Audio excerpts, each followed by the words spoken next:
Beautiful glass beads handcrafted in the back of an old delivery van. We meet an entrepreneur with a very creative side. And believe it or not, the holidays are upon us. What sweet treat will you be serving this year? Stick around, that's all on this episode of Go Sea to Sky.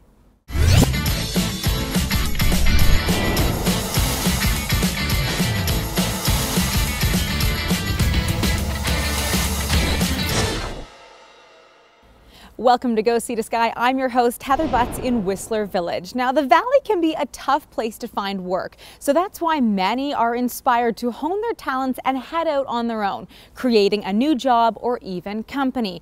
But some artists can't simply set up shop anywhere, and that's why our next artist has a workshop just as creative and unique as the beads she makes. Have a look.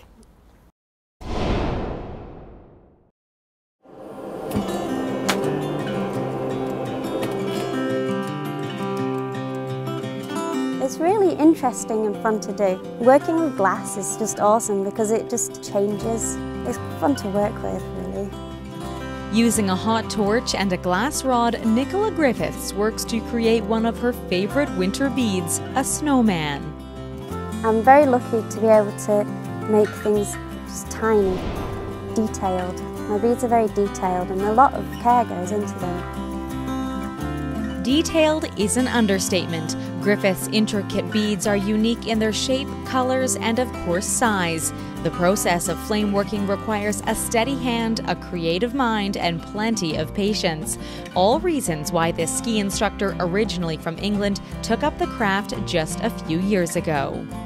I saw someone doing it and I thought, well, I'd really like to try that. And I think I'd be good at it because I've got lots of patience. I love art. Encouraged by her artistic parents, Griffiths spent several summers honing her skills in their garage on the Isle of Man. Soon after, Nico Beads was formed, and this young artist was selling her work at markets both here in Whistler and abroad. But gaining her Canadian residency and settling into Whistler full-time would add another challenge to her delicate work. Then I had to find a workshop. Yeah, that was a difficult thing because most properties here are rentals and nobody's very happy for you to have an open flame inside their wooden cabin. So it was quite difficult. It was suggested she could set up shop in a van, and that's exactly what she did, complete with shelving, a spacious work area, and a ventilation system. Rich with character, the mobile workshop can go anywhere. It was brilliant. It was just perfect because it's high up. You can walk around in it, it's got skylights. The open door allows for easy demonstrations at local markets, offering customers a first-hand glimpse of how a simple glass rod can be melted and transformed into a beautiful bead within minutes. Plus, an open door policy means several suggestions. I tried to make every animal that I could think of. Plus children come and they watch me do the demonstrations and I ask them to think of some inspiration. So children give me lots of ideas. Making sure not to heat the glass too quickly, otherwise it will spark, Griffiths delicately turns her stick while strategically choosing different colors. Melting each glass rod ever so slightly, she adds a unique tone to her most famous creation, the Whistler bead, infused with the colors of a Whistler summer. So it's got the blues for the lakes, and then it's got a bit of mountain, and then it's got some like gold glitter. And then it's got the sunset and the sky. So it's got quite a lot of colours in one bead. The initial request came from a customer, but this artist found much of her inspiration in the landscapes that surround her. I just see beauty in glass, and Whistler's a beautiful place to live. So I get lots of inspiration here.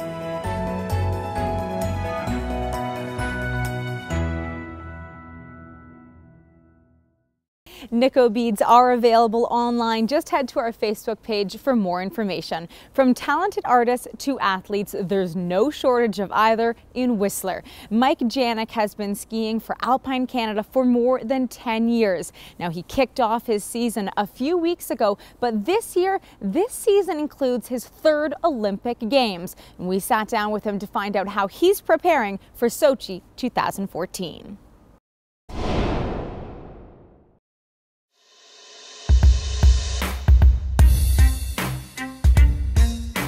It isn't any other race. It's something special. Strength, passion, and determination. Mike Janek has all three, and he's not holding back.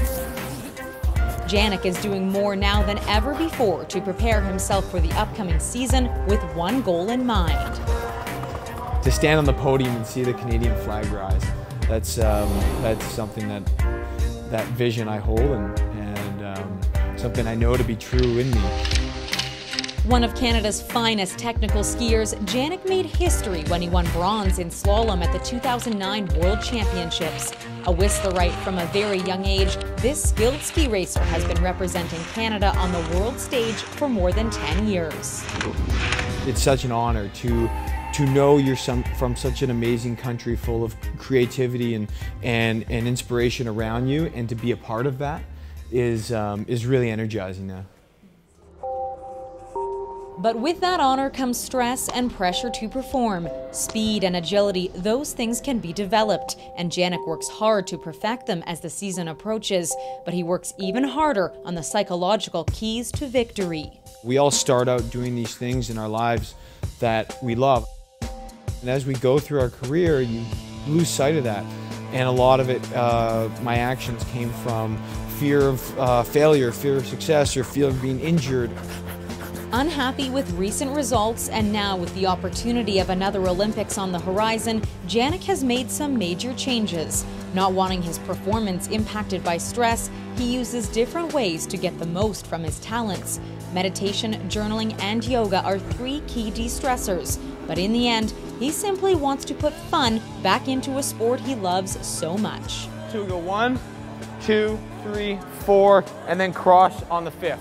It's all within me. It always has been, and my skills, my talent, my drive, my love for this sport has always been there. And so to switch that mindset, to know it's there, and then from that place, the stress falls away. It simply falls away because you know you're acting from your heart. Janek admits he has let the pressure of the Olympics get in the way of his races before, but not this time. He plans to put his best performance on the line, ski with passion, and be inspired by the spirit of the games. If I can ski absolutely free and attack and take risks on that day, and then, you know, come to the finish line and be a part of that energy and not block anything, not hide from anything, not try to shelter myself, but whatever comes my way towards these games, to really embrace it as a Canadian, as a Whistlerite, as a ski racer, and as an Olympian.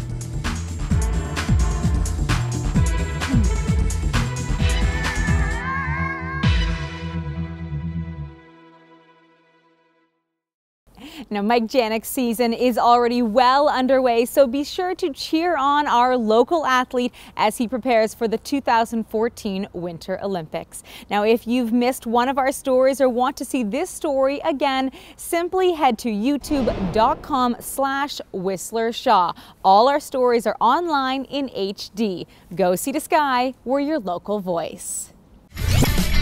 Coming up, we want everyone to see how it's done. We want to see them how beer is made. Cheers! We're taking a road trip to a unique tourist attraction in Fernie. The following are proud supporters of community programming on Shaw TV. Hairstyling and color services for Heather Butts are provided by The Loft Salon. TheLoftSalon.com. Hi folks, it's me, Don Taylor, way up here with my friend Murph at Levitt Machinery. They sell, lease, rent, and service all these machines, and they offer certified training. Need a lift? Stack it, reach it, lift it. Levitt. Oh, I just love the Shaw fire log. Yes, and we can roast marshmallows. You know it's not real, right? Look, look, look, look, look. This is my favorite part. Oh dear.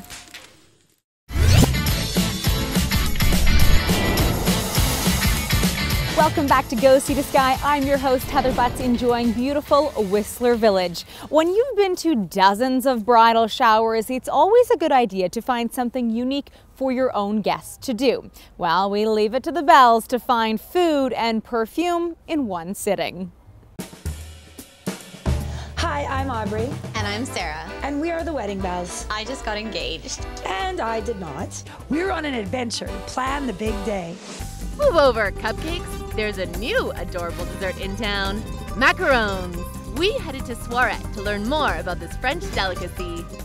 Aubrey was a bit confused. Macaron or macaroon? Macaron. A macaroon is like those coconut cluster cookie thingies. How about we let Shabna, the owner of Suarez, explain? Parisian macarons are 2 almond-based meringue cookies, and it's sandwiched with ganache filling or a light buttercream filling. A Parisian macaron is a tiny piece of heaven. You can say that again. Macarons have become popular at weddings, and it isn't hard to see why. They're beautifully romantic. They're gorgeous. They come in a myriad of colors. On a tower, it completely embodies romance. We thought Suarez would be a perfect place to host a shower, especially because they serve a beautiful high tea. You know how I feel about high tea. And after a few years, I finally got Aubrey on my side.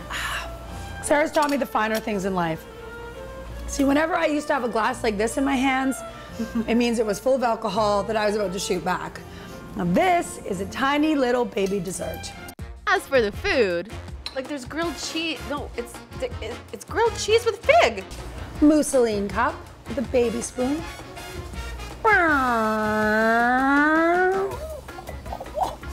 It's a little baby lemon meringue pie coming home to its mother.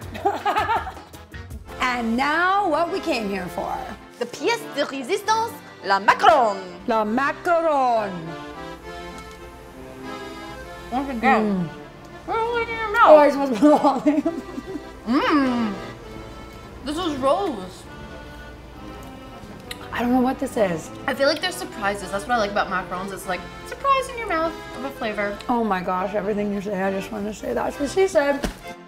Getting back on track, Suarez offers something very unique for shower guests. A make-your-own macaron station is something that we started doing. Basically get to build your own macaron, and how much fun is that? Of course, somebody wanted to make a contest out of it. Okay, it's time for macaron wars. We have to make 3 different kinds. That taste good and look pretty. Here are the flavors. Lemon bean. No, vanilla bean. Lemon, salted caramel, raspberry. Raspberry, chocolate, pistachio, vanilla bean. There we go. On our marks. Get set. The best part is licking the stuff off your fingers when you overfill. I had to agree. So far, Aubrey was in the lead. Oh, this will be beautiful. I'm gonna get beauty points right now. Beauty points maybe, but flavor? Chocolate and lemon. Oh no! And the winner is... Based on aesthetics and flavor, because somebody didn't finish, but we won't bring that up. Ah! Only because I know she ate the evidence, but that's what we're all about here. We actually eat our own evidence too. Final thoughts? For the record, my lemon and chocolate macaroon tasted not bad. For the record, we think Suarez's beautiful macarons and incredible high tea are the perfect setting for a bridal shower. It's the next best thing to being in Paris. For Shaw TV, we're the Wedding Bells.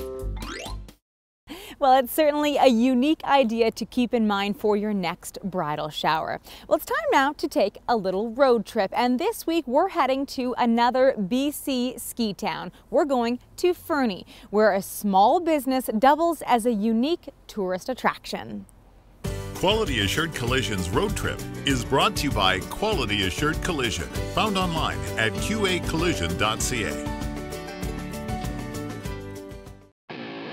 In the southeast corner of BC, in a small Rocky Mountain coal mining town, is the Fernie Brewing Company, a microbrewery which began as a father and son operation in 2003. They just sort of started doing it, brewing pretty small amounts, same brew house we're actually using right now, but just really locally. And then around 2006, things had kind of started really picking up over that period there, and they decided they needed to be a bit more serious about it. So the building we're standing in right now, we put up and we moved in here in 2007.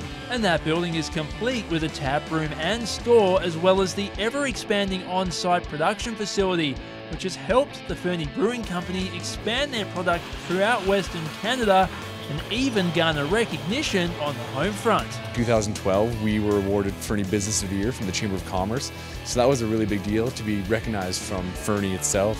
And like any good brewery, the Fernie Brewing Company also has tours. We like to do the tours because we like to get people right in here. We've got nothing to hide here. We want everyone to see how it's done. We want to see them how beer is made. It's not this big commercial operation where a guy's sitting in an office pushing buttons and making beer. We're all hands-on. We want to show you the labor that we put into it. We love what we do and we want to share it with everybody. And the tour, hosted by Jesse himself, offers a unique all-access experience. We'll show you the kettle, and if there's a brew happening, I'll get you right in there. You know, you can taste the wort before it's even been put into the kettle, before it's gone into the fermenter. We'll take you into the coolers. I show you how the whole packaging runs. If I can run the machines, if they're available, I'll run the machines, and I'll throw people in there on the tour and I'll show them how to do it. Visitors can wind down the tour by sampling the different brews. Now, more than a decade from when they first began, this little brewery has quite the following.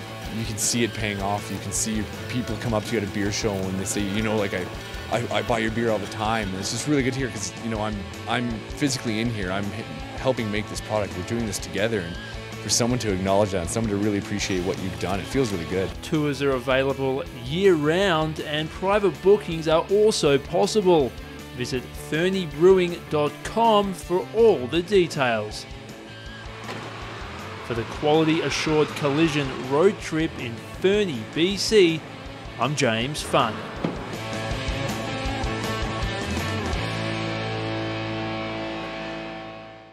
Quality Assured Collision's road trip has been brought to you by Quality Assured Collision, found online at qacollision.ca. Well, that's certainly a unique place, something that I'll definitely check out next time I'm skiing in Fernie. But maybe you have an idea for right here in Whistler. What should people come and check out when they're visiting our local ski town or the Sea to Sky corridor? Why don't you let us know? Get in contact with us at facebook.com/GoSea2Sky.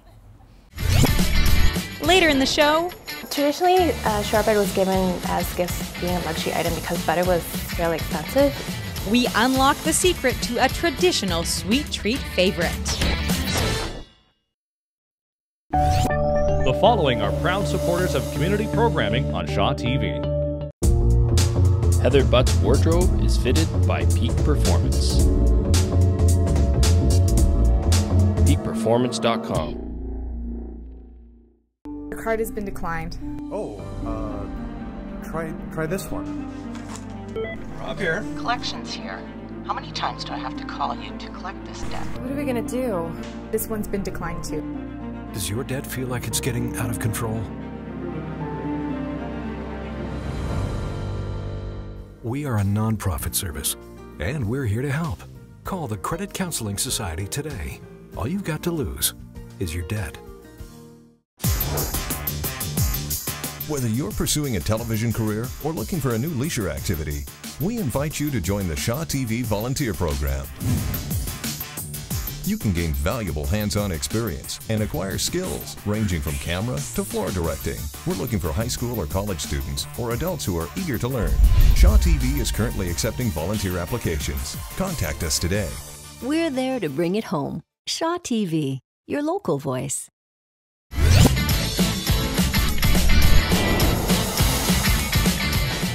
Welcome back to Go Sea to Sky. I'm your host, Heather Butts, enjoying the beautiful sights and sounds of Whistler Village in the wintertime. Now, they say that working with animals is a little more difficult than working with people. And this week on Higher Learning, Melanie finds that out the hard way when she becomes a trainer at the Vancouver Aquarium.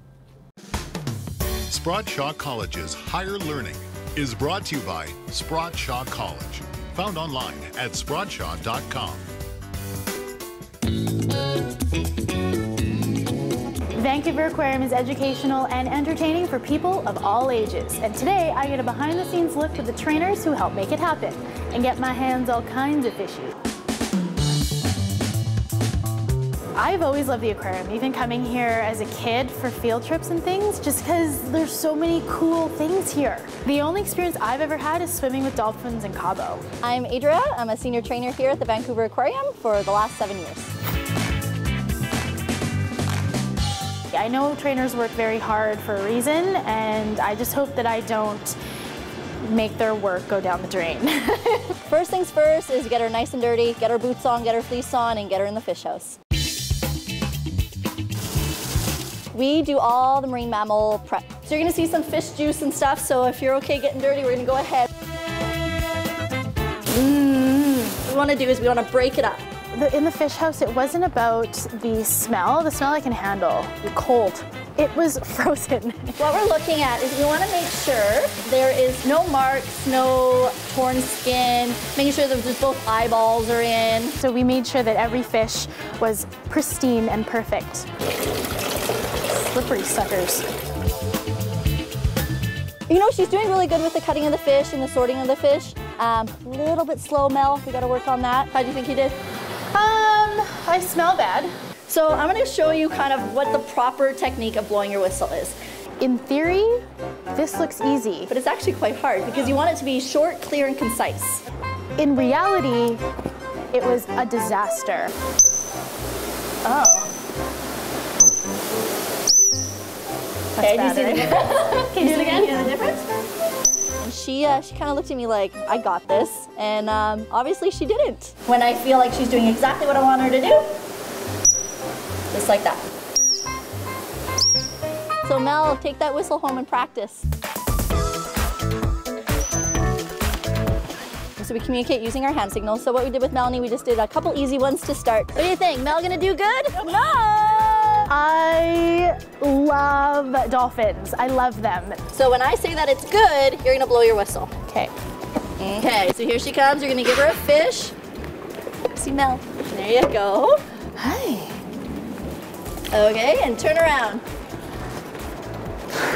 Perfect. Good job. Yay! She listens to me. It's probably because I had fish. You're so good. I don't know about that whistle blowing, but I know, she still did it, so you're good. It's because you get it, right, Hannah? Good. Blow yourself. Okay, let's try that one more time. That's okay. Who's laughing over there? Someone's laughing. Move all the way out of the way. She's like, I'll do whatever you want. Just keep the fish coming. So we had a really good relationship. Okay, and you're gonna blow the whistle. As soon as she comes up and out of the water, blow your whistle.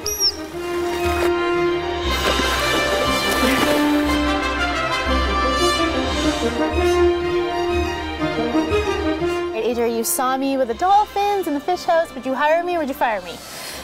Oh, you did so good in the fish house. You did really good with Hannah. Yes. But unfortunately, I'm gonna have to fire you because you can't swim. My parents put me in swimming lessons and I passed up until a certain point. And then I think as an adult, I didn't swim. So I suck at it. To be a trainer, you gotta be a swimmer and you gotta be able to clean the pools. So that means you have to be scuba certified. And Mel, unfortunately, you're not quite there yet. So I can't swim, but I learned a lot. So there is a job for me here at the aquarium. Visitors map, anybody? Just keep swimming, just keep swimming. Sprott Shaw College's Higher Learning is brought to you by Sprott Shaw College. Found online at sprottshaw.com. I give Melanie a lot of credit for that one. Well, like it or not, the holidays are here, and that means plenty of parties, events, and of course, a whole lot of food. So what will you be serving this year? Or better yet, what are you going to be taking as a hostess gift? Why not turn to the traditional shortbread cookie? And we met up with an expert to see just how easy homemade can be. The traditional Christmas cookie, it's a very important part of the holidays, whether you're making it at your house, serving it to your guests, or maybe you're taking it someplace as a hostess gift. You want them to look beautiful, but you also want them to taste fantastic. So Cheryl Lowe, owner of the Half Baked Cookie Company, you're going to show me how to make the perfect shortbread cookie. Why shortbread? Because I love butter. There's a lot of butter in shortbread. But shortbread is that traditional holiday-themed cookie. Why do you think that is? Yeah, traditionally shortbread was given as gifts being a luxury item because butter was fairly expensive in way back when. So that's kind of how it started, and now it's, I mean, it's definitely, you know, people eat year-round, but obviously Christmas is when they eat lots more of it. So what is going in your traditional shortbread cookie? You have to start with the butter. I use unsalted butter, and then we have kosher salt, which has a really nice, not a sharp salty flavor, but more of a mild salty flavor. Okay. Then just granulated sugar, and we use organic flour from Anita's. It's milled in Chilliwack. So nice local fresh product. Great. And you throw it all into the mixer at once? No, I start with half a pound of butter. Half a pound, and then you mix it up? Yeah, so let that go at low speed for a bit till it's a little bit soft. So we've got our butter, it's ready, and now we can add everything else. The granulated sugar, yeah. So I use granulated sugar because it gives more of a crunchy texture. If you want more of the soft melty, you can always use icing sugar or a combination. And I put the salt in with the sugar. How do you know when you're ready to add the flour? I mean, the butter is fairly soft, so you can tell that it's pretty much mixed in with the sugar pretty well, and then the flour will just take it the rest of the way. Let's add the flour. And how much flour are we adding in with this? This is about 2 cups of flour, and it was a half cup of sugar. Yeah. So how many cookies will this make? This will make about 2 to 3 dozen cookies, depending on the size of the cookie that you like. I think it's done. All right. You can take it out as a ball. Okay. I'm gonna put it there. We are gonna roll this into a log. And really, you can roll your dough any shape you want. You can put it in a pan and cut it. You can use cookie cutters. Yeah. Why do you prefer the log and then cutting it? I like the log just because then I know that I'm getting the same size cookie all over. But yeah, once you've got it in the wrap, then it's kind of more even, right? So is our log done? Yeah, it's fairly ready. I mean, if you had it in saran wrap in the freezer or in the fridge, obviously it would look a little bit better. It's fairly soft right now. But pretend you got this out of the fridge, it would be a lot harder than this. And then you could just put your cookies on your tray, like so. So those would technically go in the oven for how long and what temperature? For half an hour at about 325. If you have a convection oven, then I would say maybe 300. Perfect. And they come out looking like, I see something else that they would come out looking like. So when they're done, they will look something like this. Fantastic. Now this is your traditional shortbread cookie, all of your basic ingredients, but then for Christmas you can spice it up. Dip it in white chocolate, dark chocolate, dark semi-sweet chocolate, bit of cinnamon, nutmeg. Pick a winter spice that you like and simply add it to your mixture. Yeah. Okay. Thanks. You're welcome. Happy holidays.